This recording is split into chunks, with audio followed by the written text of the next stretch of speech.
who seem to have it all. Wealthy people who can afford chalets and nice cars and beautiful boats. Then, a deadly crash, a frantic call. Yeah, I was thrown out. I'm flying down the hill. An apparently perfect marriage shattered by tragedy. I wanted to stop. It didn't stop. But investigators are suspicious. Bells and whistles, for me, started, singing. And a sinister dark side is revealed. He wanted a lot more money than he had coming. That's what made him so scary. He was a control freak. A beautiful marriage that went downhill fast. Tonight, on Power, Privilege, and Justice.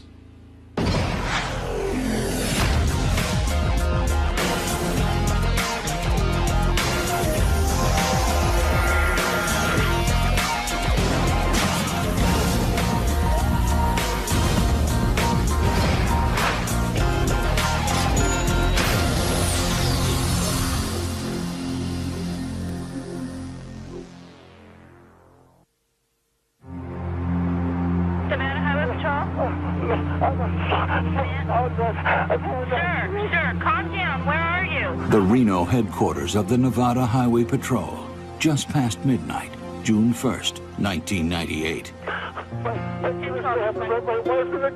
Okay, sir, where are you? Dispatch gets this frantic phone call from a guy who's on the side of a mountain. They don't know where he is. Sir, calm down. Where are you? Sir, I need you to calm down. Where are you? I'm on the side of the mountain, off the edge. My car's went down the hill. My wife in the car. The Sierra Nevadas are truly spectacular. But one slip of the steering wheel on those narrow switchbacks, and you can cash in your chips. Apparently, this notorious stretch of highway had claimed another victim. What kind of a vehicle is it? It's a Ford truck. Yeah, I was thrown out. I'm flying down the hill. I'm trying to hang on with one arm. I can't hang on. I'm flying down the hill. On the computer screen, the dispatcher knows that he's on a cell phone, but she doesn't know exactly where he is, so she's trying to pinpoint his location. I need you to take a couple breaths and then tell me where you're at. My car's went down the hill. My wife in the car. He is screaming about himself and about his wife. Rinette! Okay, we'll get someone right out there. You're on which mountain are you at? I'm up in a ski resort. That could be only one place, and that was the Mount Rose Ski Resort. That's about 25 miles southwest of Reno. What was relayed to us was that he had just left the ski area and was driving down the road and ended up going through the guardrail. It took in the neighborhood of like 20 minutes to get from down here into Reno up onto Mount Rose. As the troopers begin searching the mountain roads, the 911 operator presses the caller for more details. What's your name, hon? Peter, you're doing really good. I need you to take a couple breaths and then tell me where you're at. We were all kind of like going in circles trying to find him while our dispatch center was talking to him on the telephone and trying to get further information. We were coming down. I'm braking, and it wouldn't stop. It wouldn't stop. I don't know why it wouldn't stop.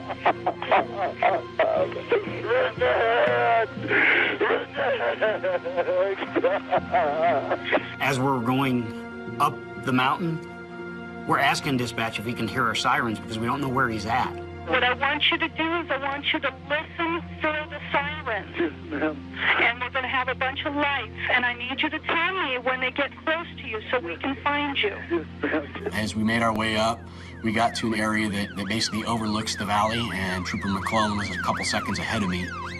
I came upon a big section of the guardrail missing, and I radioed that I'm pretty sure I found the location. They're looking at you from the road, and they're going to look for you from the sky. So I see lights. I hear them right there. I went to the edge and looked down, and I could hear someone saying, "I'm down here."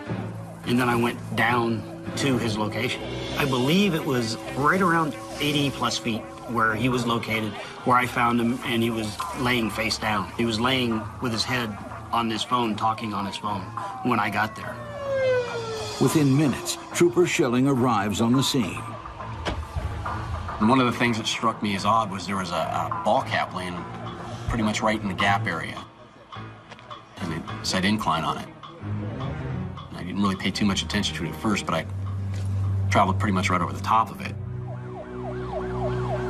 And Trooper McClellan yelled to me that he found one person, was told there was another person in the vehicle still that was several hundred feet below him.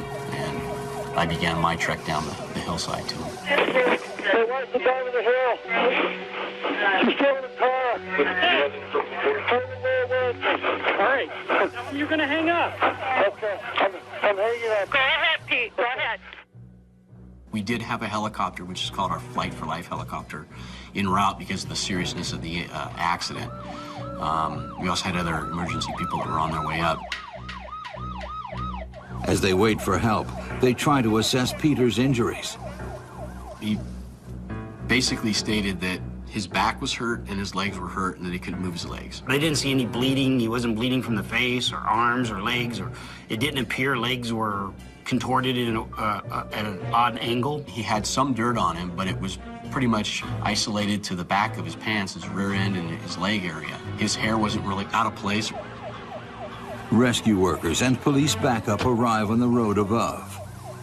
My next step was I needed to get down to that vehicle and find out who was in it and their condition. I was able to follow the debris trail, the stuff coming out of the truck. Schilling and McClellan find the vehicle about 700 feet further down the mountain. It was so damaged that it was very hard to determine which part of the vehicle was front, which part was back. It was upside down with the front of it facing back up the hill.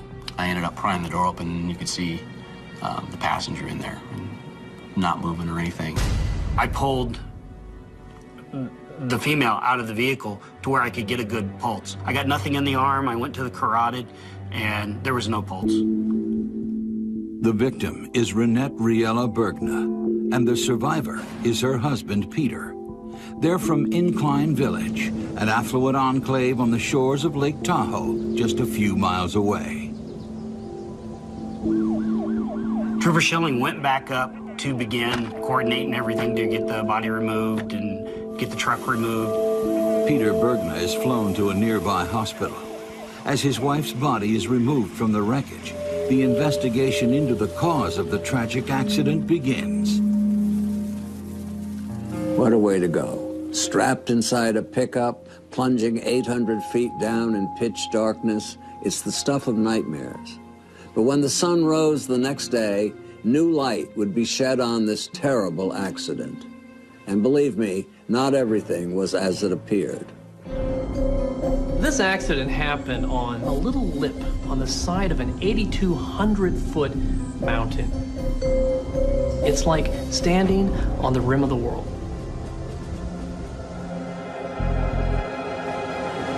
Hours after rescuing Peter Bergna from the side of a mountain near Reno, Nevada, firemen have finally managed to pull his wife Rinette's body from the wreckage. We did eventually call for the coroner to respond. We were able to place her into a bag and put her into and carry her back up the hillside. And we started clearing the scene and starting to assess it, begin our photographs, and start doing our investigation. They find 3 empty gas cans between the wreckage and where Peter was found. We started looking for the things that we should see at traffic accidents. Skid marks, signs of someone trying to brake, losing control of a vehicle, roadway marks that you would expect to find at a crash scene. Literally there was no roadway marks at all. That's the best way I can say it. And we don't know why the vehicle eventually went through the guardrail and down the hillside. There was no steering maneuver. There was really nothing. So at that point in time, short of talking to the gentleman that was medevaced out of there, there are a lot of questions that need to be answered. It didn't make sense. We have a hole through the heavy guardrail, and it looks like it went straight through. With nothing to show any kind of accident or force pushing the car that way, it had to be steered. As they continue combing the area for clues, an unexpected visitor arrives. It had been a couple hours into it, and and a vehicle pulled up into the scene. And the passenger is this Peter, who just hours earlier was incapacitated, maybe even paralyzed, couldn't move his legs, was on the side of the hill. Well, it was kind of surprising he was back at the scene. After he tells me he believes his legs are broken or his back is broken, and he's fine. Miraculously, Peter survived the accident with barely a scratch. He has a minor fracture to one of his ankles. Bells and whistles, for me, started, singing. They pressed Bergna for more details about the night before.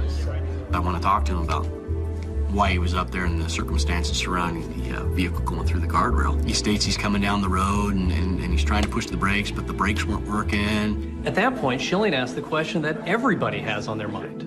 I asked him why he doesn't steer away from the hillside, and he says, he just kind of gives me one of those, shakes the head and says, that's a good question. I asked him how he managed to get on the hillside, and he stated that after the truck went through the guardrail, that he was ejected out the driver's window.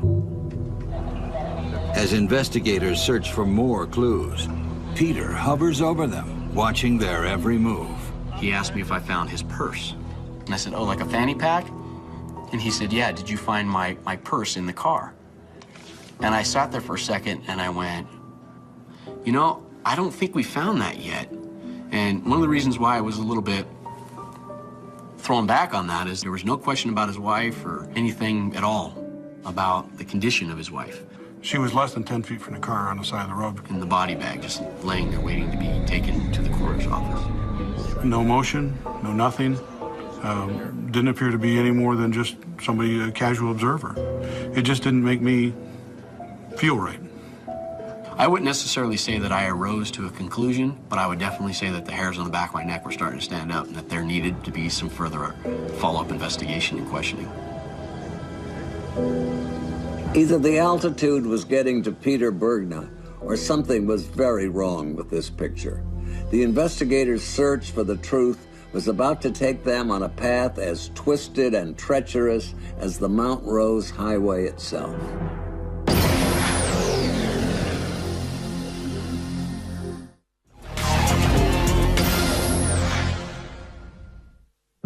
In the days after the accident that claimed Rinette Bergna's life, investigators conduct several interviews with her husband, Peter, trying to reconstruct the crash. Somehow I got out of the truck. I don't know if I opened the door. My window was open. The more they question Peter, the less sure the police are about his story. Some things happen up there that need to be told to me that haven't been told to me yet. And it can only come from you. Because you're the only one alive that's left there to say that. A suspicious death with only one witness. To get to the bottom of this so-called accident, cops were going to have to take a closer look at the Bergna's life on the shore of Lake Tahoe. Incline Village, where Peter Bergna lived, was a upper middle class to upper class mountain community. This is pretty wealthy people who can afford chalets and nice cars and beautiful boats. Peter Bergna was an art appraiser for Butterfield and Butterfield. And he knew his stuff. He was good. He was good at what he did. Peter is the adopted son of Pat and Louis Bergna, a renowned and very successful district attorney. Young Peter wasn't born with a silver spoon, but once he got a hold of one, he couldn't let go. Peter was the kind of guy who prided himself on having the best wines and the best artwork and the best antiques. Everything had its value. Everything, lots of antiques. He had a nice collection. He had a very nice wine cellar. He wanted to have this wine that cost $100 a bottle, and it's not because he drank it or appreciated it. He just wanted to be able to tell people that he had it. At the time of the accident, Rinette and Peter had been married for 10 years. Rinette was a trained pharmacist. She was president of the Pharmaceutical Society of Nevada for 1 year, and she enjoyed her work. She was a very good pharmacist. She was the sister everybody wants. I mean, she was loving and kind and always remembered your birthday, your anniversary, all those important dates. Oh, your little tree? See, tree. Merry Christmas. Merry Christmas. Now tell them what you told me. It's very old. Shauna. This is a very priceless piece. And if you're a good person, you may get one day. She was just a really great person. Here already. Hello, Peter. Come on, Peter. Oh. Is this thing dangerous? At the peak of their income, the two of them made, and keep in mind this is the late 90s, over $200,000. They enjoyed traveling, especially Rinette.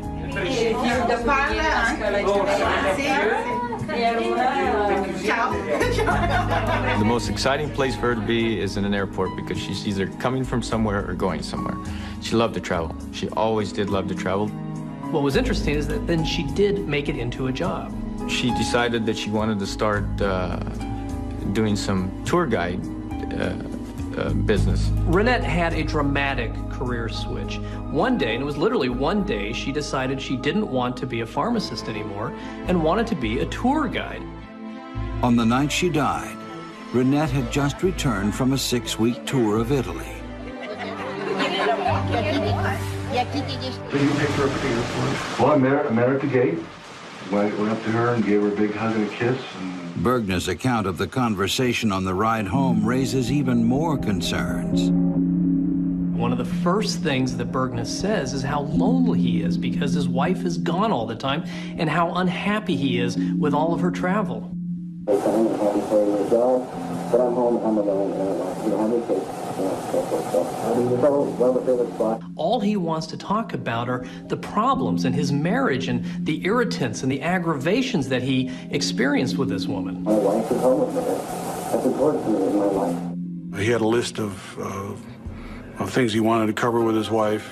Recovered from his pocket the night of the crash was a piece of paper he'd titled Agreement to Improve Our Marriage. This is basically a list of goals, a contract, if you will, and he enumerates all these things that he wants to accomplish. Pay their bills better, love other people, and make love more often. Bergna then suggests they take a romantic detour. I said, let's go up to our favorite spot, that's up by Slide Mountain. Bergna tells Beltran that they drive up this winding road to the top of the mountain, and there he parks at a dead end at a ski resort. Slide Mountain, Bergna tells Beltran, is the perfect place to discuss his marital wish list with Rinette. And my thought in my mind was, it's quiet, it's romantic, it's beautiful. She loved to go up and look at the lights. It was there, Bergna says, that he pleaded his case. It really hurts me. I said, I hate to be home alone. I want you to be home with me. This is what I want for our life. And we started talking about that. Okay, how'd she feel about it? She understood. She totally understands that. The end result is, she told me flat out, if you want me to stay home, I will stay home. And I will not travel. Then Peter has another suggestion. Let's go on down to the spot where you can see Reno. So Bergna then starts up the truck and starts driving down the road near where the guardrail is so he can look at the lights. Got down that way and I started to accelerate downhill a little bit, and then I started to brake, and I started to brake, and I started to brake. And it wasn't braking, it wasn't stopping. I couldn't figure out why it was stopping, and nothing will now hit the guardrail. I mean, that doesn't make sense. When you're leaving and you see that your brakes aren't working to pull down in that area, I just don't know why you wouldn't quarter turn the wheel. A simple quarter turn would pull you straight away from the edge. Instead, it looked like the truck had gone straight through. And that's not the only problem with Bergna's story. After Bergna tells the detectives that this is one of the favorite places for he and his wife to look at the lights, he then almost immediately contradicts himself. I've been there before with her. I haven't been there before with her. I go there all the time. I don't go all there. Bergna says that as he was tumbling down the hill, he tried to spot his truck or a fire. What fire? Why would you look for a fire? That was one of the first things that he said that just, sent a red flag, if you want. They ask about the 3 gas cans from the debris trail. All were missing their caps. There was a lot of gas and oil pretty much all up and down the hillside. Investigators determined that the gas came from the open cans in Bergna's truck. Why would somebody put fuel cans in the back of their truck filled up that had a hole in them that the fuel could easily escape from. He said that he had 11 gallons of extra gas because he was going to go to a trip to Vegas for a jewelry show and didn't want to stop in Vegas to fill up. At this point in the interview, one of the detectives decides to throw a curveball to Peter Bergna and tells him that somebody else was up there and heard everything. The detective tells Bergna that he and Rinette weren't the only ones at Slide Mountain that night. It was baloney. It was a total cop trick. There was no caretaker. There was nobody there. They just wanted to see how Bergna would react. The strategy pays off. I mean, he looked like he just got hit with a left hook because he had no clue that somebody was there or wasn't there. So I think that threw him a real big curve. Bergna then changes the subject abruptly. I'm a very respected person around town who loved my wife dearly, and I'm just sick to death, and I'm going to be alone. Lonely, lonely, lonely. Yeah, my biggest fear is not want to be home alone. You know, you would think that he was crying. And then the lack of emotion he had, I mean, he'd go through all the crying, make the noises and everything else, but not shed a tear. He never shed a tear. That in itself was very strange. Either the grieving husband had cried himself out, or he was hiding a dark secret. Suspicion was mounting, but if anyone knew how to swerve his way out of trouble, it was Peter Bergna.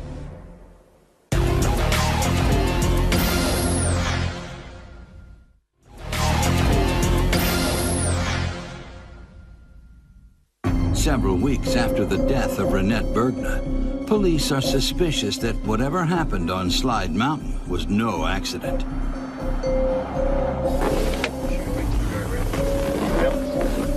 Oh, almost immediately hit guardrail. Okay, same thing? Yeah, jump a little further over. Pretty close.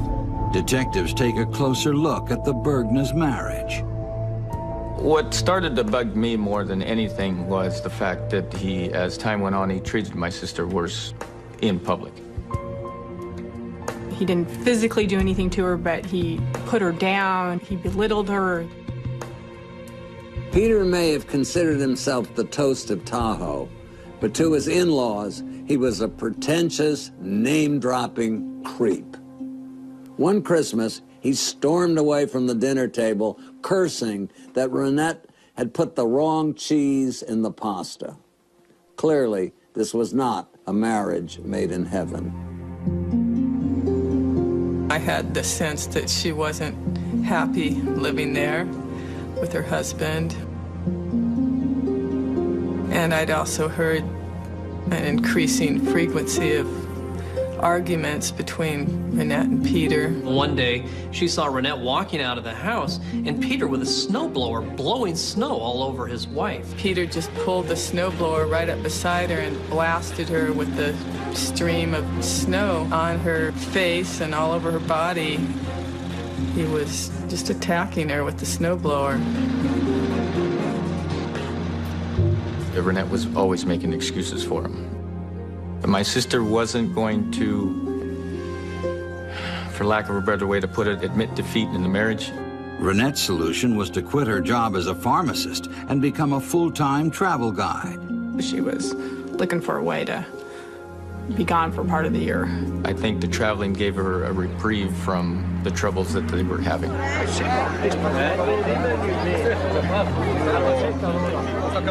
In many ways, Rinette's career change gave her the divorce that her devout Catholicism wouldn't allow. But Peter's only concern was the bottom line. Peter did not react well to Rinette's career switch. First, he didn't like the reduction in income. He liked money. He liked the lifestyle. He wanted a better lifestyle. But the problem was, Rinette was making way less money. He wanted a house on the lake with a view. The houses where you really wanted to live were down on the waterfront, on the lakefront. Where he lived was a little bit up the hill. They were still very nice houses, but they weren't the elite homes. Lucky Peter. The crash earned him $250,000 in life insurance money. His dream house was suddenly in reach. There was also a $200,000 add-on for an accidental death. So Rinette's death in insurance alone was worth nearly $500,000. Bergna got his payout within months of Rinette's death and wasted no time spending it. A new car, I believe a new car for his secretary, a pickup, trips, a wine collection. One of Peter's odder purchases was a new Ford F-150 to replace the one that had plunged Rinette over the edge. Brand loyalty is one thing, but this was a pretty outrageous move. Well, that one kind of blew me away. If I just lost my spouse in a car, I certainly would not turn around and buy that same model, and he did. And the insurance payout wasn't the only way that Bergna would profit from his wife's demise. Overlapping the insurance was Rinette stood to inherit land, family land, from her brothers. Rinette's share of the Riella family's property in Central California was valued at around $250,000. And he wanted a lot more money than he had coming. Peter kept pressing and pressing and pressing. He wanted this money. He informed me that he had lost my sister's income for the next 11 to 13 years, and he needed to get all the money he could from us. And that's the most miserable feeling in the world. And then your alternatives either pay the guy off or you have him as your partner. So we paid him off. It was one of the hardest things I ever did. The Riella brothers ended up writing Peter Bergna a check for $275,000. Rinette's family thought that was $275,000 in blood money they gave to Peter Bergna. You think this guy killed your sister, and then you got to do business with this guy. I'll never forget that till the day I die. That's the moment that I knew for sure. Hello, Peter. Come on, Peter. Oh. I knew at that point that he killed my sister.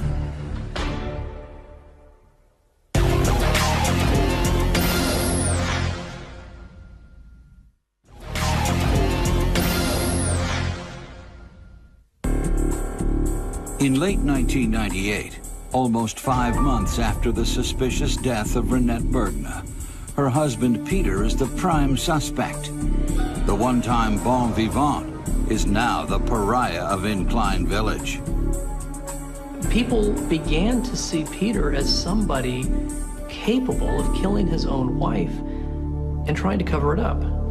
He never talked about Rinette in a remorseful or, like you would mourning someone that you really loved. Here's this guy who not only was involved in this rather unsavory accident that was gaining negative publicity for him in the town, but he wasn't grieving, he wasn't mourning. A lot of people around town were calling him the Incline OJ. With its private beaches and manicured golf courses, Incline Village prides itself on its sterling reputation, a reputation that the bushy-browed murder suspect had begun to sully. Bergna could feel the stares everywhere he went. He knew it was time to get out. He went to Seattle. That's where he had gone to college, and he brought his little appraiser business up with him to Seattle. Bergna begins a new life with a new girlfriend. Meanwhile, the investigation of Rinette's death is at an impasse. I felt very frustrated that law enforcement wasn't acting sooner to arrest him. Part of the problem was they didn't have that great a case. They didn't have a witness. They didn't have any strong forensic evidence. They certainly didn't have an admission. I did nothing wrong. I did nothing wrong. Watch the 6 Adam 60. But investigators haven't given up. We're starting to build a package on him to basically say, there's Peter Bergna that people know, there's Peter Bergna that people don't know. They re-examine his interviews, and even more inconsistencies emerge. I drive all the time. I'm a good driver, but I don't know why I didn't stop. I want it to stop. It didn't stop. Peter was his own worst enemy in these interviews. Especially when he starts defending his marriage. And he said it more than once in more than one way. I don't cheat, I don't go out to bars. I don't cheat, I don't go out to bars. I'm not out trying to, meet other women and so forth. I'm a family man, I don't cheat. Well, he's certainly trying to. As investigators find out, Peter had a wandering eye before his wife's death. It just gave me the willies. He would come and stand at the end of his driveway and stare up at my friends and I when we were in the hot tub. And it was uncomfortable for us. It wasn't the only time Cindy felt Peter was on the prowl. He came over and said, "Your husband sure is out of town a lot." I didn't know if he wanted to kill me or me, basically. It was kind of flirtatious, but kind of threatening, too. Detectives learn about Peter's behavior at a party the night before Rinette Bergna died. He said his wife was in Europe. He said that she was coming back tomorrow. She'd been gone for 6 weeks. Bergna took a shine to one of Judy's girlfriends. She was feeling uncomfortable. She says, "Look, get this guy away from me." He goes, "He won't keep his hands off me. He won't stay away from me." Bergna persisted. He did offer to take her home or to stay at his place. She said no. Investigators found out after the accident that Peter was already trying to re-spark his love life if he hadn't even started before.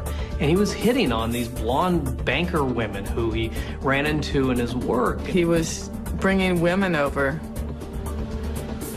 fairly soon afterwards, certainly within months of Rinette's death. One woman he invited into his hot tub. He went to put his arm around me, and I started to move away, and he pulled me back closer to him and reached for my left breast. At that point, I just panicked, and I says, "I gotta go home." I was terrified. After he grabbed me, it was like he wasn't gonna stop, and he had this mean look on his face that scared me half to death. I thank the good Lord I just got the hell out of there. Made police very suspicious because he wasn't acting like a man who's grieving over the loss of his wife. He was acting like a player just weeks later. But lechery and bad taste don't necessarily add up to murder. Desperate for more evidence, investigators re-examine the forensic evidence from the crime scene. I'm hitting the brakes, we're not stopping, we're not stopping. They autopsy the truck, they pull it apart, and what they found was nothing. The mechanic that goes over the truck finds nothing wrong with the brakes. Reviewing the case files, they find an overlooked clue. Bergna's hat that had ended up just off the pavement where the truck went through the guardrail. I don't remember if I opened the door or I went out the window. I have no idea. I have no idea. You remember what you did? But that claim raises an obvious question for investigators. How did the hat end up at the top of the hill and everything else ended up down the hill? Newton's laws of motion. An object in motion will stay in motion unless acted upon by a force. If you're going 20 miles per hour and you crash through the guardrail and your hat flings off, the hat is also going 20 miles per hour. This hat could not have just stopped while the car, Peter, and everything else and his wife went down the hill. To prosecutors, this meant that Peter bailed out of the truck before it went over. And then we got to the clothing that Mr. Bergna was wearing that night. When you looked at the tennis shoes, the sides of them had some cuts in them. And in those cuts was a black residue. I said, "That's asphalt. It looks just like asphalt." The shoes are sent to a lab to have the residue tested. It turned out to be asphalt, very much like the asphalt on the road at the top of that hill. Well, the asphalt ends at the guardrail. So that was an extremely important part. There's really no way for him to get asphalt on his shoes if he was ejected on the dirt hillside.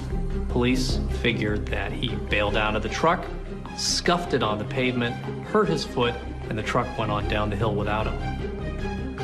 The shoes turn out to be the final straw.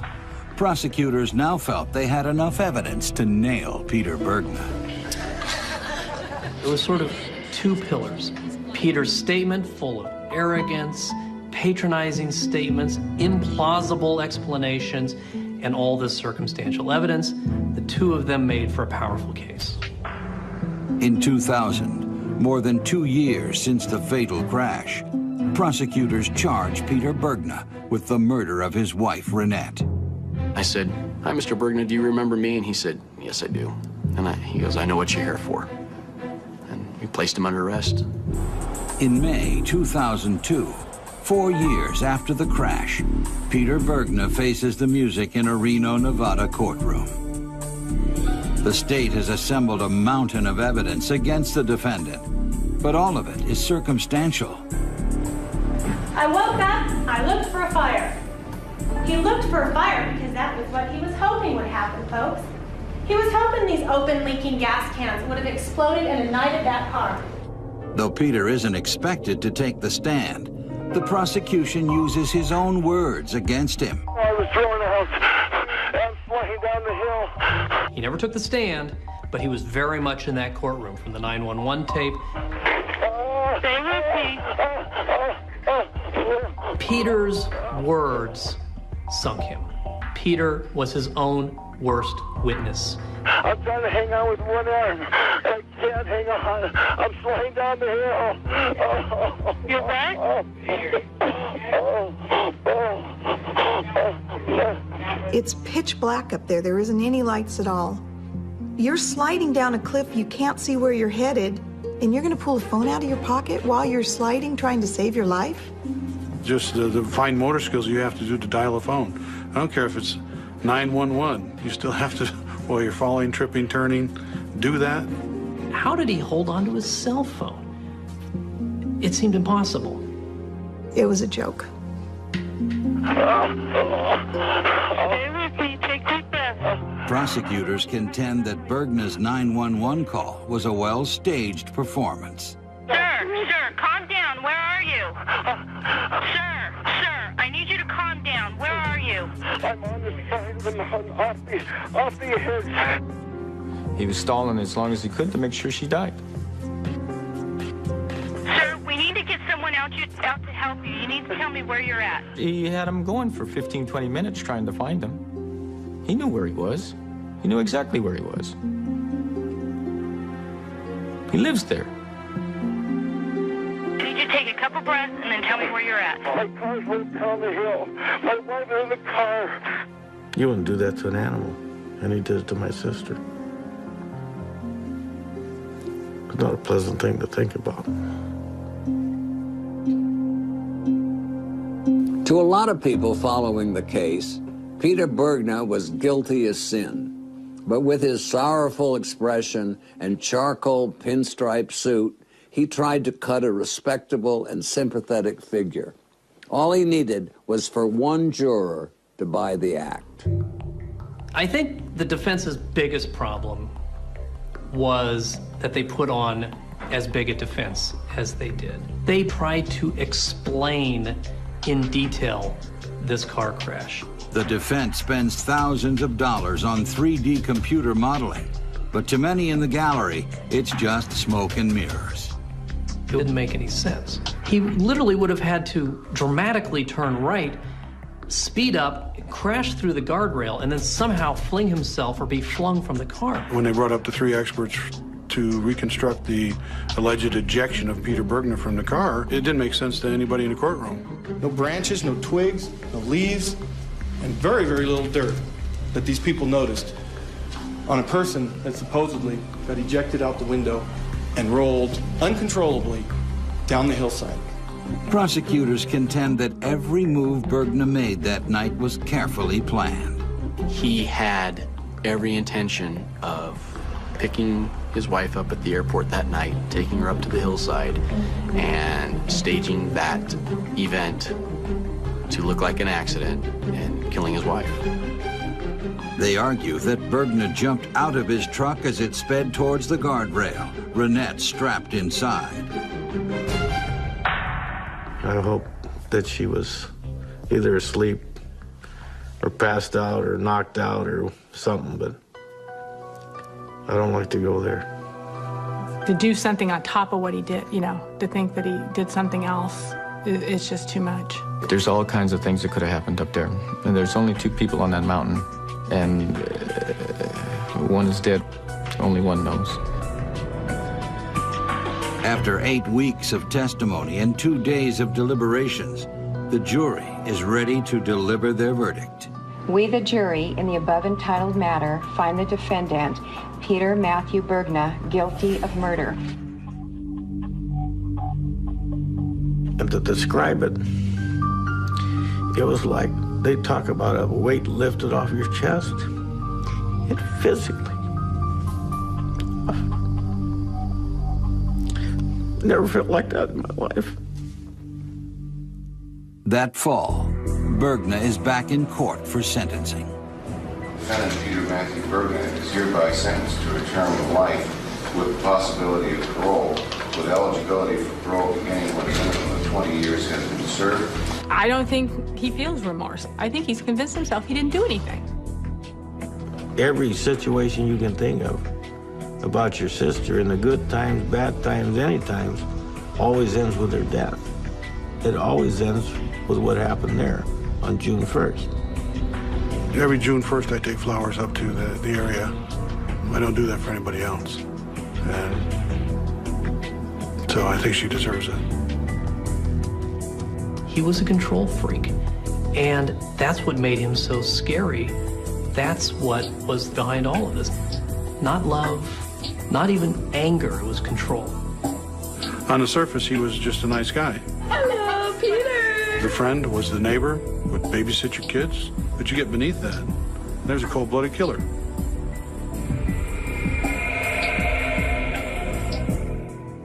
Suffering from a lifelong superiority complex, Peter Bergna thought he could stage the perfect crime, but his murder plot turned out to be an amateur production. Today, the pompous art patron and wine snob is drinking bad lemonade out of a plastic cup. At least there's some justice in the world. For Court TV, I'm Dominic Dunn.